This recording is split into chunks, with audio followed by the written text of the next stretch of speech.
Hello everyone, आज हम पढ़ेंगे क्लास 10th का सूरदास के पद का चौथा काव्यांश। 3 काव्यांश हम पहले भी पढ़ चुके हैं, ठीक है।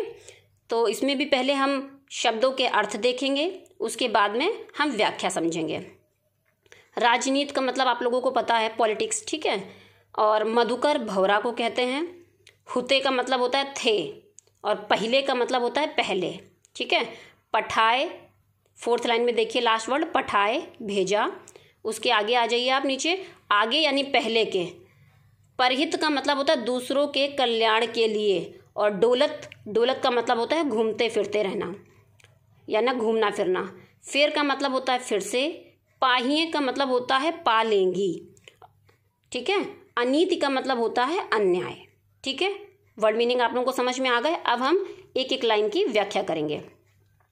इसमें गोपियाँ कृष्ण को उलाहना देते हुए क्या कहती हैं? उद्धव से ही बात, जैसे कि पहले मैंने बताया कि गोपियाँ और उद्धव के बीच की वार्तालाप हो रही है, उस समय की है जब उद्धव कृष्ण जी के योग का संदेश गोपियों को सुनाने के लिए आए हैं। तो गोपियाँ उनके योग का संदेश सुनकर जो उनसे वार्तालाप करती हैं उसका विवरण इसमें दिया गया है। क्या कहती हैं? हरि हैं राजनीति पढ़ियाए।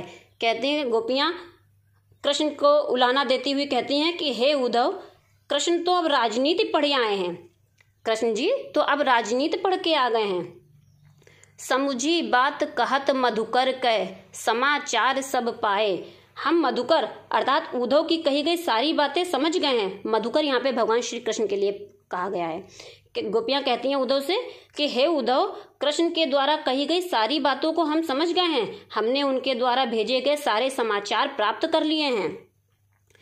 इक अति चतुर हुते पहले ही, अब गुरु ग्रंथ पढ़े आए।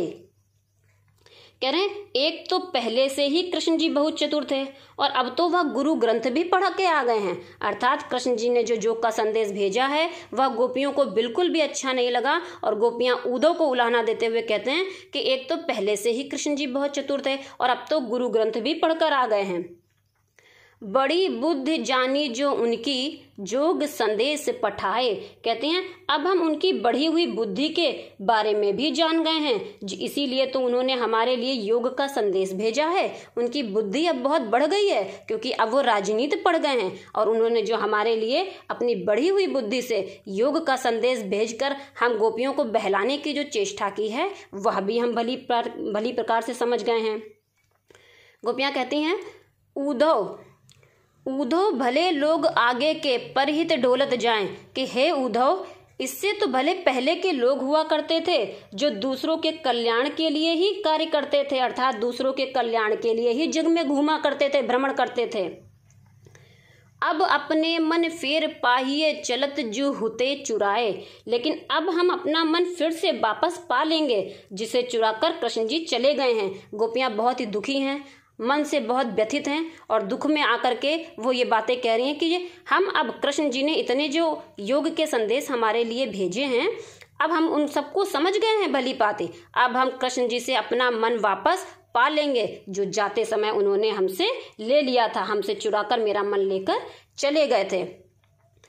ते क्यों अनीति करे आपुन, जे और अनीति छुड़ाए। गोपियाँ कहती हैं जिन्होंने दूसरों के अन्याय को समाप्त कर दिया, अर्थात भगवान श्री कृष्ण जग में दूसरों के कल्याण के लिए, दूसरों के उद्धार के लिए जाने जाते हैं।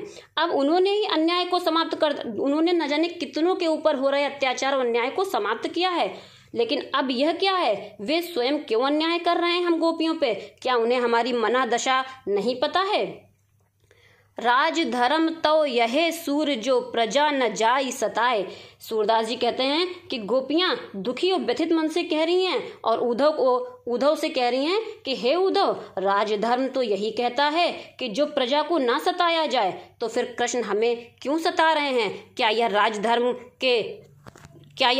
के खिलाफ नहीं है? आई होप आप लोगों को यह समझ में आया होगा। Thank you.